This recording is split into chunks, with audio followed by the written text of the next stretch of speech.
Today I am going to teach you duality of LPP from the linear programming problem LPP video series, and this one is the second video of duality.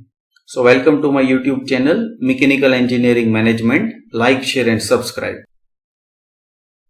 At the end of this video you will be able to understand primal problem, dual problem, unrestricted in sign, and at last we will see two problems of duality. That means conversion of the primal to dual problem. So this is the description of the first problem. Find the dual of the following LPP. This is the objective function, and here these are three constraints and at last non-negativity restrictions. And this one is the important node, and these are the conditions for the standard form. We will look at once again the nature of objective function in the primal problem, that is maximization type. And for the maximization type, all the constraints must be less than or equal to. So here you can see all the constraints are less than or equal to. So there is no need to write the standard form, but it is the good practice to write first of all the standard form with zero coefficient of all the decision variables, if not in the constraints. Now I am going to write the dual problem. So first point, here primal problem is maximization type, and so that your dual problem must be minimization type. So I have written minimize W. Take care, your symbol for the objective function must be the different for the primal problem and dual problem. Next, right hand side of the constraint in primal problem must be the coefficient of objective function in dual problem. So I can write the coefficient in dual problem as 10y1 plus 6y2 plus 2y3. Next, subject to constraint, and here you can see coefficient of jth column must be the coefficient of jth row. That means coefficient of first column must be the coefficient of first row. So here this is the first column, and so that it will be the first row in the dual problem. So that it is minus y1 plus y2 plus y3.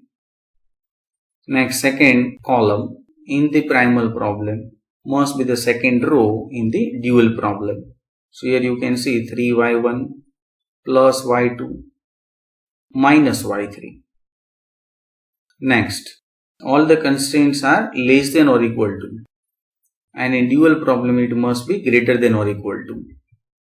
So I am going to write over here, it must be greater than or equal to. Next, coefficient of objective function in case of primal problem must be equal to right hand side of the constraint in dual problem. So I am going to write here minus 1, 2. At last, non-negativity restriction. So here y1, y2, y3 must be greater than or equal to 0.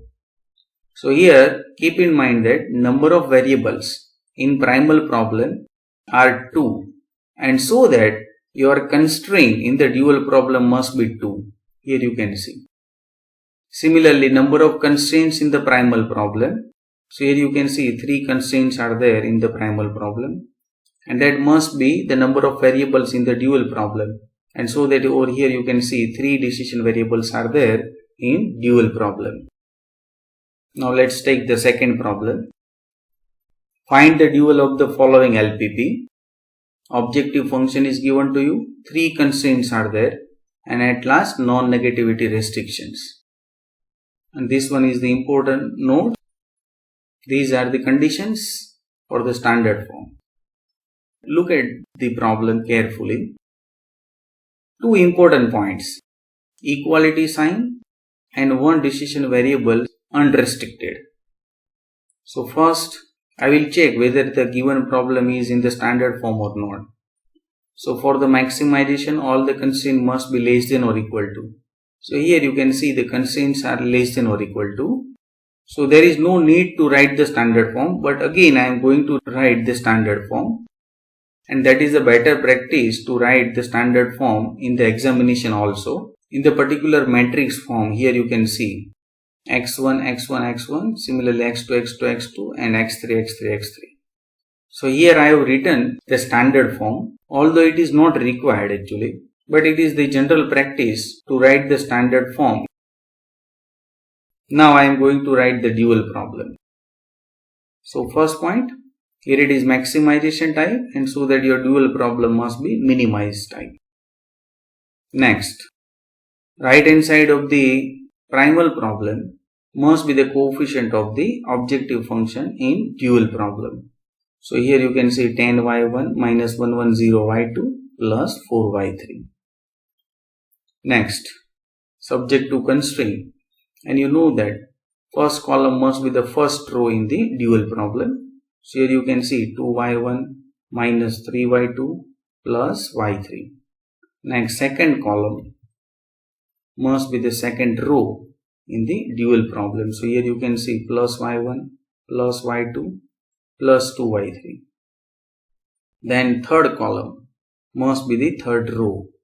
So here you can see plus y1 minus 2y2 minus y3.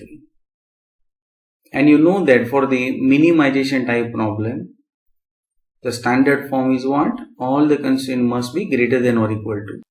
So I am going to put the inequality as greater than or equal to. But keep in mind that here, focus it carefully. Here I have written equality. Why? Because here you can see, if jth variable unrestricted in primal problem, then jth relation must be equality sign in dual problem. So here you can see x2 is unrestricted. That means second variable is unrestricted, and so that your second relation must be equality sign.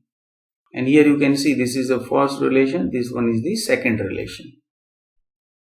Now next point, coefficient of objective function must be the right hand side in dual problem. So it will be 1, 2, minus 3. Next, at last, non-negativity restriction. So here once again look at carefully this one. Ith relation is equal to, then ith variable must be unrestricted in dual problem. So here you can see first, second and third. Third relation is equality sign, then third variable must be unrestricted. And third variable, that means y3 is unrestricted. So it is very simple. If you want to see more videos on operation research, then subscribe my YouTube channel and go to playlist. Thanks my dear friends. Press the like button to appreciate this video.